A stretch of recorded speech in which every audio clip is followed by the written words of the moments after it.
क्या हाल है मेरे दोस्तों। आज हम शेररी रासमुसेन के डरावने मामले को कवर कर रहे हैं। यह मामला दिल तोड़ने वाली कहानियों से भरा है, जिसमें ईर्ष्या, विश्वासघात और सालों तक दोस्तों और परिवार के लिए दर्द शामिल है। शेररी रासमुसेन का मामला दुर्भाग्यपूर्ण, क्रूर अपराध की कहानी है जो जुनून से भरी है। शेररी रासमुसेन एक युवा, सफल नवविवाहित महिला थी जो लॉस एंजल्स में अपने पति जॉन रुटेन के साथ रह रही थी। सिर्फ 16 साल की उम्र में कॉलेज में दाखिला लेने के बाद शेररी अपनी मध्य 20 की उम्र तक ग्लेनडेल एडवेंटिस्ट मेडिकल सेंटर में नर्सिंग डायरेक्टर बन चुकी थी। एक खूबसूरत और जीवंत युवा महिला के रूप में उनके दोस्त और परिवार शेररी को ऐसा बताते थे कि वह कमरे में धूप की तरह थी, क्योंकि वह अपने आसपास के सभी लोगों को खुश कर सकती थी। अन्य लोग भी यह मानते थे कि जॉन रुटेन उनके बारे में पागल थे और वह उस तरह की व्यक्ति थी जिसे जॉन बनना चाहते थे, जैसे कि वह जॉन की सर्वश्रेष्ठ क्षणों की कल्पना का प्रतिरूप थी। वह भी जॉन के लिए उतनी ही दीवानी थी, क्योंकि 1984 की वसंत में उनकी कनेक्शन तुरंत और निर्विवाद था। वे तेजी से शादी के बंधन में बंध गए नवंबर 1985 में। हालांकि उनका तेज तर्रार, प्यार भरा रिश्ता कभी भी शादी के आधे साल तक भी नहीं चल सका। 14 फरवरी 1986 की सुबह रुटेन ने स्थानीय इंजीनियरिंग कंपनी में अपने नए काम के लिए निकलते समय युगल के कॉन्डोमिनियम को बल्बोआ बुलेवार्ड पर छोड़ दिया। रासमुसेन उस दिन अपने काम पर एक प्रेरणादायक भाषण देने के लिए तैयार थी, लेकिन उन्होंने अपने पति से कहा कि वे बीमार होने का बहाना करके इससे बच सकती हैं, पिछले दिन एरोबिक्स के दौरान आई पीठ की चोट का बहाना बनाकर। जॉन ने उन्हें इसे खत्म करने के लिए जाने के लिए प्रोत्साहित किया, लेकिन शेररी अभी भी अनिश्चित थी और जब वह सुबह 7:20 बजे के आसपास दरवाजे से बाहर निकले, तब भी वह कंबल के नीचे थी। लगभग 9:45 बजे एक पड़ोसी ने देखा कि रुटेन के गैरेज का दरवाजा खुला हुआ था, लेकिन अजीब बात यह थी कि कोई कार दिखाई नहीं दे रही थी। लगभग 15 मिनट बाद जॉन रुटेन ने दिन के दौरान कई बार घर पर किए गए पहले कॉल का जवाब नहीं मिलने पर किया।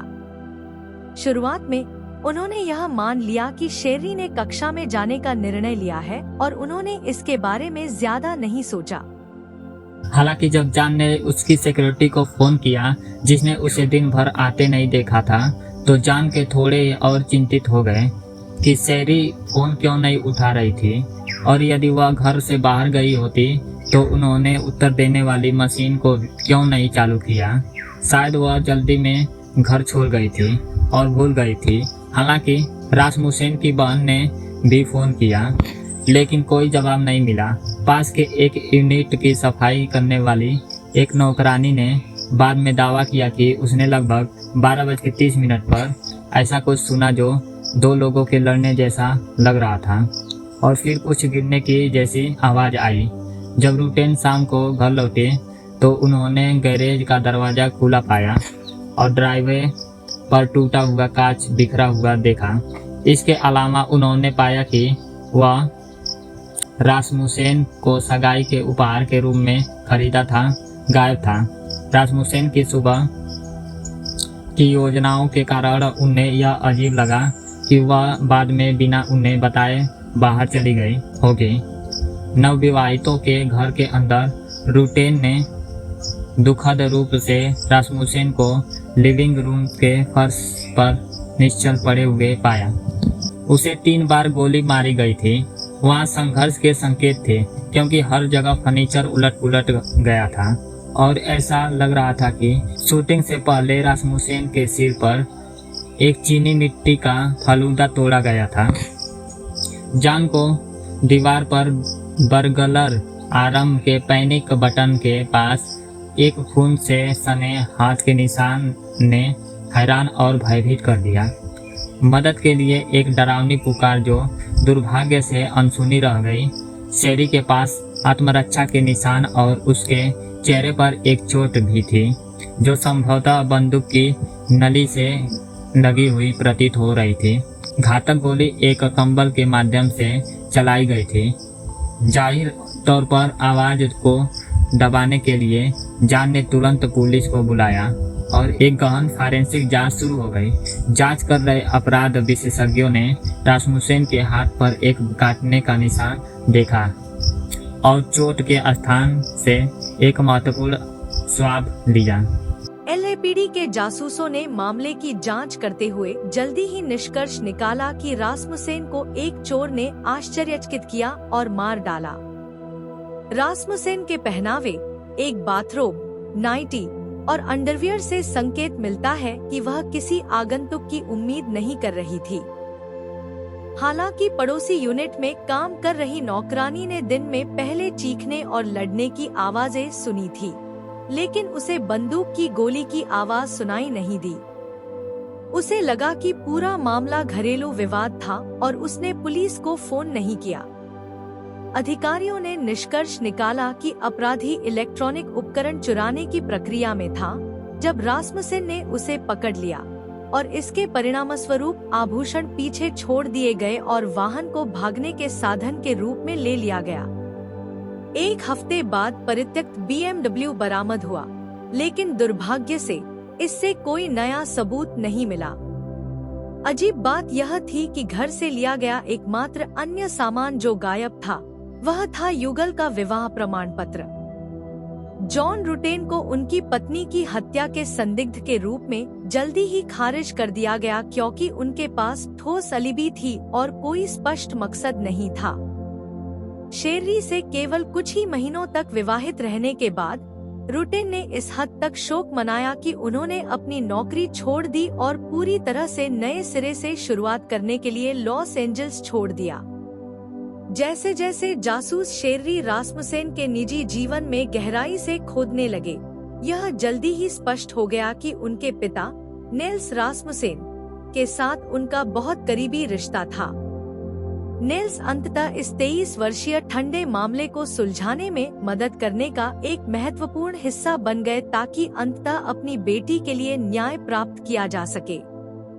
निल्स विशेष रूप से इस बात से आश्वस्त नहीं थे कि शेररी, जो 6 फीट लंबी और अच्छे शारीरिक आकार में थी, एक गलत तरीके से हुई चोरी की शिकार हुई थी। करीब की जगह में किसी के लिए उसे काबू में करना मुश्किल होता।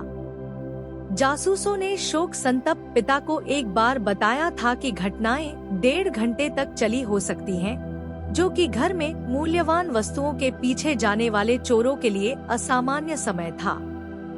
इसके अलावा जिसने भी उनकी बेटी को गोली मारी थी, उसने करीब से सीधे उसकी छाती में गोली मारी थी और कंबल से गोली की आवाज को दबाने का प्रयास किया था, जो इस बात का संकेत था कि हत्या जानबूझकर की गई थी और संघर्ष का आकस्मिक परिणाम नहीं था। निल्स रासमुसेन ने तुरंत पुलिस को उस संदिग्ध की ओर इशारा किया जिसे वे अपनी बेटी के खिलाफ इस अचानक हिंसक अपराध के पीछे हो सकता था। जॉन की एक पुरानी गर्लफ्रेंड के साथ शेररी की एक अजीब बातचीत को याद करते हुए निल्स ने स्टेफनी लाजारस का नाम उठाया। स्टेफनी लाजारस अपने मध्य 20 के दशक में एलएपीडी की एक जासूस थी। जॉन का दावा है कि उनका रिश्ता फ्रेंड्स विद बेनिफिट से ज्यादा कुछ नहीं था, लेकिन स्टेफनी शायद इसे अलग तरीके से महसूस कर रही थी। जॉन ने बताया कि लाजारस अक्सर तब उसके कपड़े चुरा लेती थी जब वह शावर लेते थे, और जब वह सो रहे होते थे तो उनकी नग्न तस्वीरें खींचती थी। हालांकि रुटेन ने कभी भी उनके रिश्ते का चुम्मा चाटी और मस्ती मजाक से अधिक नहीं माना, लेकिन जब लाजारस को युवा शेररी रासमुसेन के साथ रुटेन के बढ़ते रिश्ते के बारे में पता चला तो वह टूट गई थी। एक बार लाजारस ने रुटेन के 25वें जन्मदिन पर उन्होंने सरप्राइज पार्टी दी, यह जाने बिना कि वह अन्य महिला को डेट कर रहे थे या कि रासमुसेन के साथ उनका एक गंभीर रिश्ता विकसित हो गया था।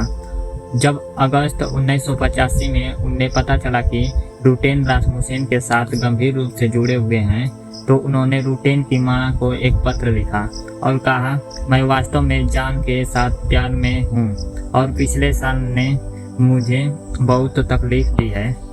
मुझे काश ये इस तरह से खत्म नहीं होता और मुझे नहीं लगता कि मैं कभी भी उसके निर्णय को समझ पाऊंगी।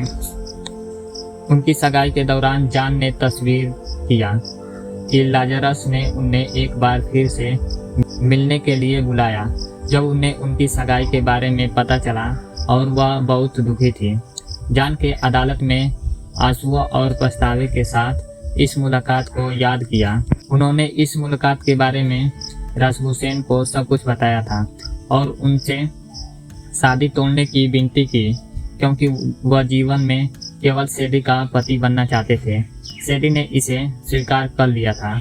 हालांकि उनकी सगाई के दौरान लाजरस ने बाद में अपनी स्की को उस अपार्टमेंट में लाया जिसे रूटेन रासमुसेन के साथ साझा करते थे और उनसे स्की को मोम लगाने के लिए कहा और रासमुसेन के आपत्ति के बावजूद उन्होंने ऐसा किया। रासमुसेन को यह थोड़ा अजीब लगा क्योंकि लाजरस के आकर्षक वर्कआउट कपड़े पहने हुए थे।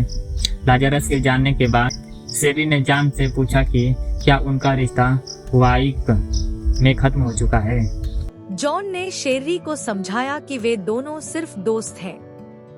कुछ दिनों बाद लाजारस वर्दी में और हथियार से लैस होकर वापस आई जब जॉन काम के लिए निकल चुके थे ताकि मोम लगीस्की उठा सके।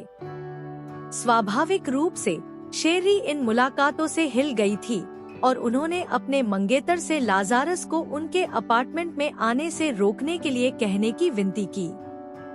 हालांकि जॉन ने जवाब दिया कि वह इस स्थिति के बारे में ज्यादा कुछ नहीं कर सकते और शेरी को इसे लेकर ज्यादा सोचने से बचने की कोशिश करनी चाहिए। नेल्स रासमुसेन ने बाद में पुलिस को बताया कि उनकी बेटी ने उन पर भरोसा किया था जब लाजारस ने यहाँ तक कि उनके ऑफिस में उनसे मुलाकात की और बताया कि उनके और जॉन के बीच चीजें खत्म नहीं हुई हैं। लाजारस ने शेरी से कथित तौर पर कहा, अगर मैं जॉन को नहीं पा सकती तो कोई और नहीं पाएगा, और शेरी ने अपने पिता को बताया कि वह महिला उन्हें सड़क पर भी लगातार पीछा कर रही थी।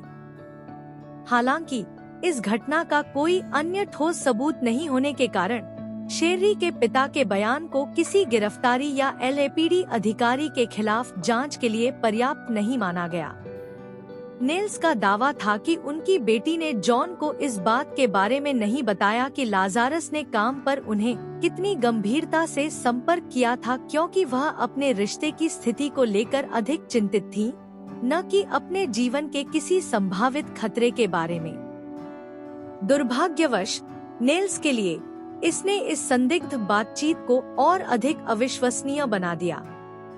हालांकि नेल्स ने पुलिस पर भरोसा किया और लगातार यह सवाल उठाया कि लाजारस को उनकी बेटी की हत्या के लिए संदिग्ध के रूप में क्यों नहीं लिया जा रहा था, लेकिन जांचकर्ताओं ने केवल 2 संभावनाओं पर विचार किया। या तो जॉन ने घरेलू विवाद में अपनी पत्नी की हत्या की थी, या शेरी को चोरों की एक जोड़ी ने चौंका दिया था जिन्होंने घबराहट में उसकी हत्या कर दी। हालांकि इनमें से कोई भी संभावना उस स्थान से मिले किसी भी सबूत से समर्थित नहीं हो सकी। क्या इस मामले के जांचकर्ताओं में संस्थागत पूर्वाग्रह की कुछ हद तक संभावना थी? शायद पुलिस अपने ही किसी व्यक्ति की जांच करने और सच्चाई को स्वीकार करने से डरती थी कि एक जीवन बहुत जल्दी छीन लिया गया था। आगे की जांच के अनुसार केस रिकॉर्ड से पता चलता है कि प्रारंभिक जांच के दौरान और अगले 10 वर्षों एक या अधिक व्यक्तियों ने लाजरस की दोषित साबित करने वाले सबूतों को छिपाने की साजिश रची। सबसे पहले नील्स की पुलिस के साथ लाजरस के अजीब व्यवहार और हरकतों के बारे में हुई बातचीत और रिकॉर्डिंग रहस्यमय ढंग से गायब हो गई। पहले दौर की पूछताछ की कई ऑडियो रिकॉर्डिंग है, लेकिन जिन भी बातचीत में लाजरस का जिक्र हो सकता था वे कहीं भी नहीं मिली। प्रमुख अन्वेषक लाइक मेयर को बाद में संदेश हुआ कि शायद अपराधी महिला थी, क्योंकि काटने के निशान पुरुष हमलावर के लिए सामान्य नहीं होते। वर्षों तक कोई गिरफ्तारी नहीं हुई। शेरी रासमुसेन की हत्या के सबूत को व्यावसायिक भंडारण में पैक कर दिया गया था। हालांकि निल्स और उनकी पत्नी ने कभी उम्मीद नहीं छोड़ी। निल्स ने लगातार एलएपीडी को फोन किया, यह पूछने के लिए कि क्या उन्होंने उस महिला पुलिस वाले की जांच की है। जब उन्होंने नए उन्नत डीएनए परीक्षणों की तकनीक के बारे में सुना तो निल्स ने यहाँ तक कि दृश्य से मिले खून, बाल और काटने के निशान के नमूनों के परीक्षण के लिए खुद भुगतान करने की पेशकश की। उन्होंने बताया कि इन परीक्षणों से उन्हें कोई फायदा नहीं होगा यदि कोई संदिग्ध न हो, लेकिन वह पुलिस को यह समझाने के लिए बेताब थे कि उनके पास एक संदिग्ध है। हालांकि इस हृदय विदारक मामले में अन्य संभावित सुरागों की तरह सभी सबूत रहस्यमय तरीके से भंडारण से गायब हो गए। 1979 में जॉन हवाई में एक स्कूबा यात्री के दौरान स्टेफनी लाजरस से फिर मिले। वहां मिलने से पहले उन्होंने जांचकर्ता को बताया कि उन्होंने मेयर को फोन किया था ताकि यह सुनिश्चित किया जा सके कि कोई सबूत शेरी की हत्या से लाजरस को नहीं जोड़ता। यह अजीब लगता है कि जिसे उन्होंने पहले इतनी दृढ़ता से खारिज कर दिया था, वह संभावना उनके मन में बनी रही। जैसा कि उन्होंने बाद में याद किया, मेयर ने उन्होंने आश्वासन दिया कि लाजरस के खिलाफ कोई संदेश नहीं है। जनवरी 2005 में अपराध विशेषज्ञ जेनिफर फ्रांसीसी ने मामले को फिर से खोला। उन्हें यह अजीब लगा कि सबूत गायब हो गए थे और वह जानती थी कि पीड़िता के शरीर के बरामद सबूत को कुछ समय के लिए कोरोनर के फ्रीजर में रखा जाएगा और किसी समय इसे इकट्ठा कर फाइल नंबर के तहत संग्रहित किया जाएगा। क्या होगा अगर स्वाब फ्रीजर से फाइल तक नहीं पहुंचा? फ्रांसीसी ने कोरोनर के कार्यालय को फोन किया। What's this all about? Well, let me ask you, what ended the relationship between you and John? I don't. Swab file में नहीं था, इसलिए उन्होंने फ्रीजर को हाथों से खोजा। वे एक नम डाक लिफाफे में कॉटन स्वाब बरामद करने में कामयाब रहे, जिस पर रासमुसेन का नाम अब भी सामने लिखा हुआ था। अब वे उस जगह से एकत्रित डीएनए का फिर से परीक्षण कर सकते थे। तभी यह निर्धारित किया गया कि हत्यारा निश्चित रूप से एक महिला थी, लेकिन उनके पास अभी भी कोई संदिग्ध नहीं था जो मैच करता। हालांकि जासूसों ने अंततः यह तय किया कि चोरी का सिद्धांत गलत था और उन्हें शुरुआत से फिर से जांच करनी होगी। जांचकर्ताओं ने जल्द ही एक अन्य महिला संदिग्ध की जांच की, जो शेरी के साथ विवादों की रिपोर्ट कर रही थी, लेकिन गुप्त डीएनए परीक्षण के बाद उस संदिग्ध को हटा दिया गया। अंततः एलएपीडी ने अपने अंतिम प्रमुख संदिग्ध स्टेफनी लाजारस पर ध्यान केंद्रित किया। जासूसों ने अपने अनुभव से अनुमान लगाया कि एक एलएपीडी अधिकारी हत्या कैसे करेगा। उन्होंने माना कि छुट्टी के दिन अपराध करना बेहतर होगा और विभागीय रिकॉर्ड से पता चला कि शेरी रासमुसेन की हत्या के दिन लाजारस वास्तव में छुट्टी पर थी। अधिकारी, मुझे ये सब क्या है? मेरा मतलब है। अधिकारी, खैर, मुझे ये बताओ, तुम्हारे और जॉन के बीच रिश्ते का अंत कैसे हुआ? तुम जानते हो, ये एक अजीब रिश्ता था। मेरा मतलब है, हम डेट कर रहे थे। मैं ये नहीं कह सकती कि वो मेरा बॉयफ्रेंड था। मुझे नहीं पता कि वह मुझे अपनी गर्लफ्रेंड मानता था या नहीं। हम डेट करते थे, हम चीजें करते थे। मैंने कॉलेज में खेल खेला, उसने बास्केटबॉल खेला, उसके भाई ने बास्केटबॉल खेला। तुम जानते हो, यह काम नहीं किया।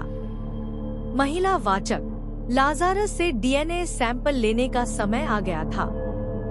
जासूसों ने उसे संदेह से बचाने के लिए यह काम गुप्त रूप से करने का फैसला किया। अगर प्रयोगशाला परीक्षणों में उसे निर्दोष पाया जाता एक विशेष ऑपरेशंस टीम ने लाजारस और उसकी गोद ली हुई बेटी का एक कॉस्टको यात्रा के दौरान पीछा किया और स्टोर के बाहर स्नैक करने के बाद टीम ने वह कप और स्ट्रॉ एकत्र किया जो लाजारस ने इस्तेमाल किया था।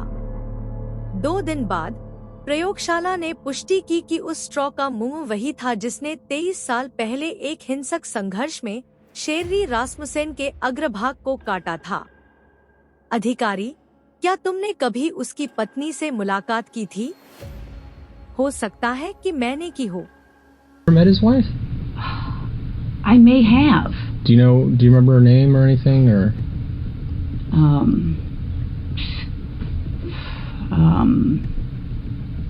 Or what she did for a living, or where she worked, or anything about her? Well, I'm going to say I think she was a nurse. अधिकारी, क्या तुम उसका नाम या कुछ और याद कर सकती हो? या वह क्या काम करती थी, कहाँ काम करती थी या उसके बारे में कुछ और? खैर, मुझे लगता है कि मैं कहने जा रही हूँ कि वह एक नर्स थी। मेरा मतलब है, मुझे याद भी नहीं है कि उसने कैसे कहा कि उसने उससे मुलाकात की। मेरा मतलब है, तुम्हें पता है, यह बहुत पहले की बात है। अधिकारी, खैर मुझे बताओ, क्या तुमने उनकी शादी में शिरकत की थी? नहीं, मैं उनकी शादी में नहीं गई। नहीं, मैं उनकी शादी में नहीं गई। मैं तुम्हें यह भी नहीं बता सकती कि वह किस साल शादीशुदा था। मेरा मतलब है, तुम्हें पता है, यह 1 मिलियन साल पहले की बात है। महिला वाचक, अपने पूर्व बॉयफ्रेंड की मंगेतर पर लक्षित गुस्से के एक फिट में स्टेफनी लाजारस ने 1986 में चुपचाप जोड़े के घर में प्रवेश किया और शेररी रासमुसेन की हत्या कर दी। हाँ, मेरा मतलब है, मुझे नहीं पता, तुम जानते हो। फिर से, मेरा मतलब है, क्या तुम जानते हो? मैं नहीं समझ पा रही हूँ कि तुम किसी ऐसे आदमी के बारे में क्यों बात कर रहे हो जिससे मैंने 1 मिलियन साल पहले डेट किया था। Again, I mean, what, I don't understand why you're talking about some guy I dated 1 million years ago. Well, do you know what happened to his wife? Yeah, I know she got killed. What did you hear about that? I saw a poster at work. I'm sure I spoke to him about it. अधिकारी, खैर, क्या तुम जानती हो कि उसकी पत्नी के साथ क्या हुआ? हाँ, मुझे पता है कि वह मारी गई। अधिकारी, तुमने इसके बारे में क्या सुना? जैसे, मैंने काम पर एक पोस्टर देखा। मुझे यकीन है कि मैंने उसके बारे में उससे बात की थी। मुझे लगता है कि मैंने उसके एक और दोस्त से इसके बारे में बात की थी। अधिकारी, और तुमने इसके बारे में सबसे पहले कैसे सुना? भगवान। महिला वाचक, फिर उसने इस दृश्य को कुशलता से एक चोरी की तरह दिखाने के लिए तैयार किया और 23 साल तक सभी आरोपों से बचती रही। अधिकारी, अगर मैंने तुमसे DNA स्वाब मांगा, तो क्या तुम हमें एक देने के लिए तैयार हो जाओगी? शायद, क्योंकि अब। अधिकारी, सिर्फ इसलिए कि अब मैं सोच रही हूँ कि शायद मुझे किसी वकील से बात करनी चाहिए। महिला वाचक, मार्च 2012 में स्टेफनी लाजारस को शेररी रासमुसेन की हत्या का दोषी ठहराया गया। उसे 27 साल की सजा सुनाई गई थी। यह पागलपन है। अधिकारी, ठीक है। महिला वाचक, रासमुसेन परिवार ने लाजारस और व्यक्तिगत रूप से LAPD दोनों पर मुकदमा दायर किया, लेकिन एक प्रारंभिक फैसले में कहा गया कि विभाग इस प्रकार के मुकदमों से प्रतिरक्षित है। केस फाइल से गायब सबूत का मतलब है कि रहस्य का एक टुकड़ा अनसुलझा है। कितने अधिकारी वास्तव में शामिल थे और अपने ही किसी व्यक्ति द्वारा किए गए हत्या को छिपा रहे थे? अधिकारी, ठीक है, ठीक है। यह पागलपन है। अधिकारी, ठीक है। मैं बिल्कुल सदमे में हूँ। मैं पूरी तरह से सदमे में हूँ। अगर आपको यह वीडियो पसंद आया, तो लाइक बटन दबाना और सब्सक्राइब करना न भूलें। हम अगली बार आपसे मिलेंगे।